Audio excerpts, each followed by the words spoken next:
पतीसोबत राहत असते, तर तिच्या सासरी तिची आई तिला भेटण्यासाठी येते आणि 2-3 दिवस ती तिच्या घरी म्हणजेच तिच्या सासरी राहणार होती.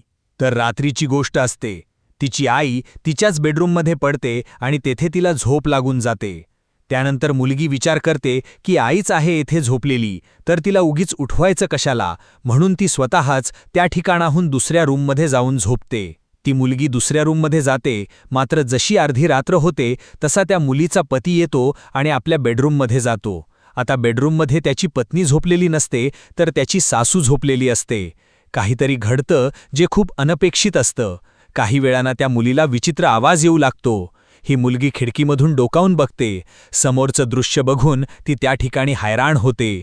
तेव्हा तिच्यासोबत असं काहीतरी करतात जे आजच्या डेटला सोशल मीडियावर व्हायरल झालेलं आहे. नक्की काय प्रकार सुरू होता आणि तो केव्हापासून सुरू होता, संपूर्ण घटना सविस्तर सांगणार आहे. बस व्हिडिओ शेवटपर्यंत बघा. अकोला जिल्ह्यातील कृषीनगर येथे राहणारे राजाराम चांदेरे. राजारामचं लग्न नमिता हिच्यासोबत झालेलं असतं.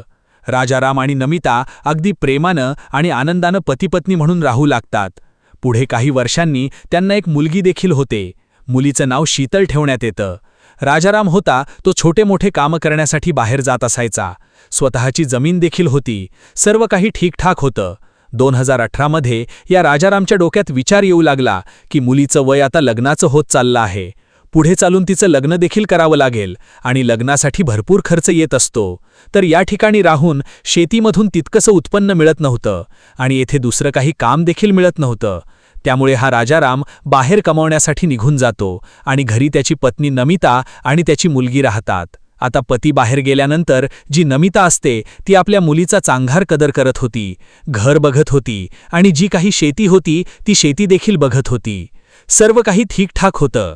मात्र आता पती बाहेर गेल्यामुळे तो नेहमीच तिच्याकडे येऊ शकत नव्हता आणि त्यामुळे ही नमिता आता घरी राहून थोडी बोर होऊ लागली. त्यामुळे ती दिवसभर नुसते रील्स बघत बसायची. नमिता ज्या ठिकाणी राहत होती तेथून काहीशा म्हणजेच 2-3 किलोमीटर अंतरावर तिच्या बहिणीचं घर होतं. त्यामुळे ही नमिता आपल्या बहिणीच्या घरी जात येत असायची. आपली बहीण आहे आणि थोडंसं फिरल्यानंतर मन देखील फ्रेश होतं, त्यामुळे ती बहिणीच्या घरी जात असायची. कधीकधी 1-2 दिवस देखील राहत असायची आणि आपल्या मुलीला देखील घेऊन जायची. आता नमिताच्या बहिणीचाच एक दीर होता ज्याचं नाव होतं चंदन. हा चंदन नमितापेक्षा 10 वर्षांनी लहान होता. मात्र आपल्या वहिनीची बहीण म्हटल्यानंतर हा चंदन नमिताला देखील वहिनी म्हणून हाक मारायचा आणि तिच्यासोबत अगदी आपल्या वहिनीप्रमाणे व्यवहार करत होता. तिच्यासोबत बोलत होता, गप्पा गोष्टी करत होता.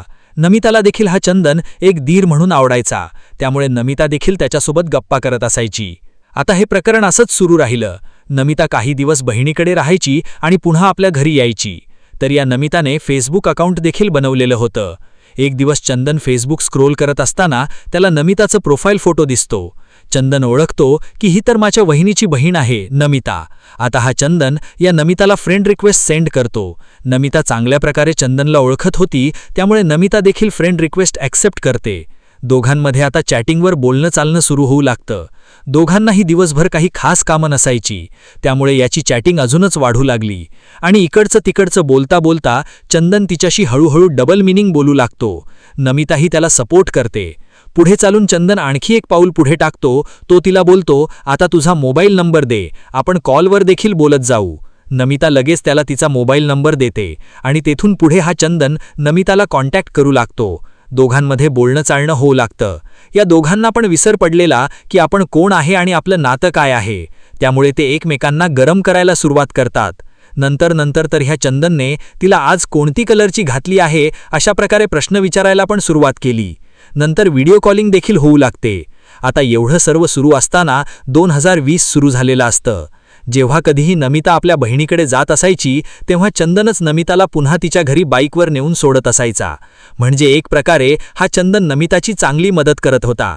नमिताला कसली अडचण आली तर हा चंदन नेहमी पुढे असायचा आणि आता दोघांमध्ये बोलणं चालणं देखील सुरू झालेलं होतं. तर एक दिवस रात्री उशिरापर्यंत हा चंदन आणि नमिता यांच्यामध्ये कॉलवर बोलणं सुरू होतं. तर हा चंदन या नमिताला बोलतो, मी तुम्हाला बऱ्याच वर्षांपासून ओळखतो आहे, पण माझ्या मनामध्ये तुमच्याबद्दल एक गोष्ट आहे. मी तुमच्यावर खूप प्रेम करतो आणि मला असं वाटतं की पुढील आयुष्य तुमच्यासोबतच काढावं. आता नमिता जेव्हा हे सर्व ऐकते तेव्हा ती विचार करते की आपलं आधीच वय होत चाललेलं आहे. आपला पती देखील येथे राहत नाही. तो बाहेर कमावण्यासाठी गेलेला आहे. रात्रीची एकटीला झोप येत नाही. पोटाची भूक तर भागते, पण पोटाखालची जी आहे तिचं काय? आणि हा जो समोरचा मुलगा आहे हा एक यंग मुलगा आहे, माझ्यापेक्षा 10 वर्षांनी लहान आहे. याच्या मनाप्रमाणे याला वाटत आहे तर मी होकार द्यावा. म्हणून ही नमिता बोलते ठीक आहे, काही हरकत नाही. तेव्हा चंदन बोलतो मग आपण केव्हा भेटायचं? नमिता बोलते तुला जेव्हा भेटायचे तेव्हा भेट. चंदन बोलतो ठीक आहे, मी उद्याच तुमच्याकडे तुम्हाला भेटण्यासाठी येतो. आपण दोघं बाहेर फिरण्यासाठी जाऊ. हा चंदन रात्रीच मेडिकलमध्ये जाऊन एक जिलेटचं ब्लेड आणतो आणि आंघोळ करायला जाऊन खालची सगळी केस काढून सामान एकदम गुळगुळीत करून घेतो, म्हणजे उद्या प्रॉब्लेम नको. कारण त्याला चांगलंच माहीत होतं उद्या काय होणार आहे. दुसऱ्या दिवशी चंदन येतो. स्वतःपेक्षा 10 वर्षांनी मोठ्या असलेल्या नमिताला आपल्या बाईकवर बसवून घेतो आणि तिला फिरण्यासाठी घेऊन जातो. दुपारी एका ठिकाणी थांबून ते चिकन थाळी खातात आणि थोडा आराम करण्यासाठी एका हॉटेलवर जातात. काउंटरवरचा माणूस तर यांना बघून गारच झालेला, कारण त्याला माहीत होतं की लोक या ठिकाणी काय येतात. तो त्यांचा आधार कार्ड झेरॉक्स करून घेतो आणि त्यांना रूम नंबर 207ची चावी देतो. आता जसे हे रूममध्ये जातात तशी वरची कडी लावली जाते आणि तिथेच किसिंगला सुरुवात होते. दोघे पण तोंडात तोंड घालून चांगले 15 मिनिटे रसपान करत होते. नमिताची साडी ही आपोआप सैल होत चाललेली आणि पदर हा सरकून खाली पडलेला. चंदन पहिल्यांदाच इतके मोठे आंबे पाहत होता आणि त्यांचा सुगंध घेत होता. नमिताने आपल्या हाताने त्यांना मोकळे केले आणि चंदनचं डोकं घेऊन तिनं त्याला आंब्यांच्या मध्ये दाबले. चंदनला तिथेच आपण स्वर्गात आल्यासारखे वाटत होते. त्याची पॅन्ट ही आतून ओली झालेली आणि छोटा चंदन बाहेर येण्यासाठी धडपडत होता. नमिता ही शेवटी अनुभवी होती, त्यामुळे चंदनला कसा उघडायचा हे तिला चांगलंच माहीत होतं. तिनं त्याच्या आत हात घातला आणि त्याला चोळायला सुरुवात केली आणि त्यानंतर पॅन्ट खाली ओढून त्याची आईस्क्रीम चोखायला सुरुवात केली. 10 वर्षांनी लहान असलेली तरुण कुल्फी म्हणजे नमितासाठी पण चांगलीच सोय होती.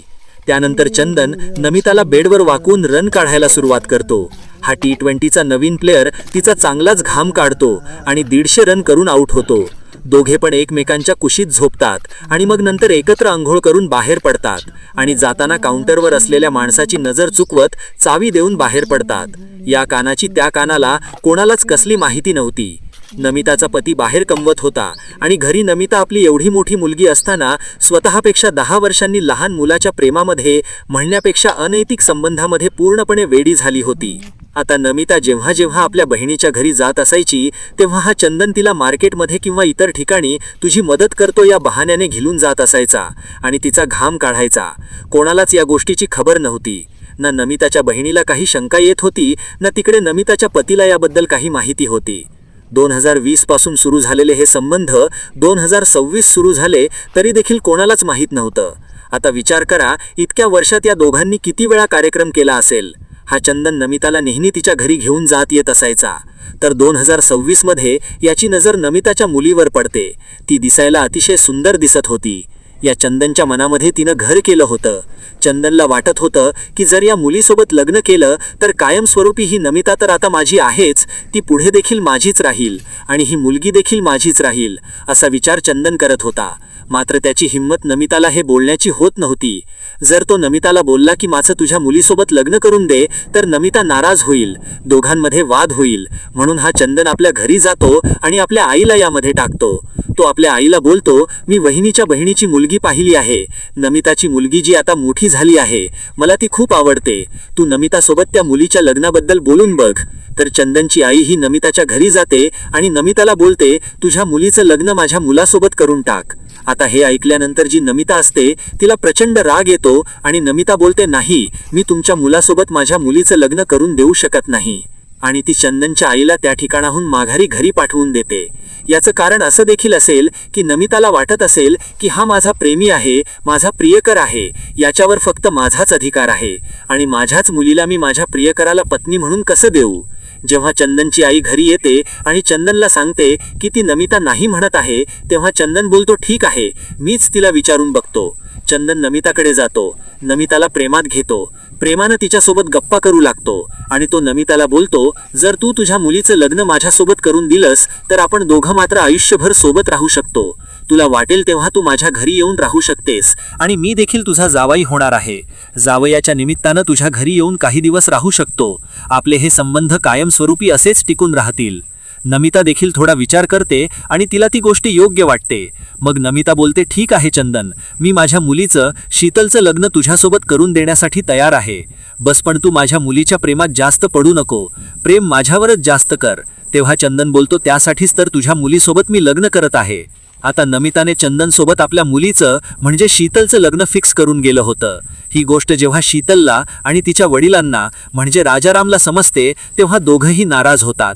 राजाराम विचार करतो की माझ्या पत्नीने मला न विचारता असं कसं लग्न फिक्स करून दिलं. राजाराम घरी येतो आणि आपल्या पत्नीला एक कानाखाली देतो. नमिताला बोलतो, तू कसं त्याच्यासोबत लग्न लावून देत आहेस? त्याच्यासोबत लग्न लावण्याचं काय कारण? आणि तो मुलगा नक्की काय करतो? जी शीतल होती ती देखील बोलते की मी अजून लग्न करू इच्छित नाही. तर ही जी नमिता असते मित्रांनो, ती आपल्या पतीला, राजारामला आणि मुलीला चांगल्या प्रकारे समजावून सांगते, त्यांना विश्वासात घेते. ती त्यांना बोलते, जो मुलगा चंदन आहे तो चांगल्या ठिकाणी कामाला आहे, चांगले पैसे कमवतो. त्याच्यासोबत जर आपल्या मुलीचं लग्न लावून दिलं तर खूप चांगलं होईल. आणि या आईवर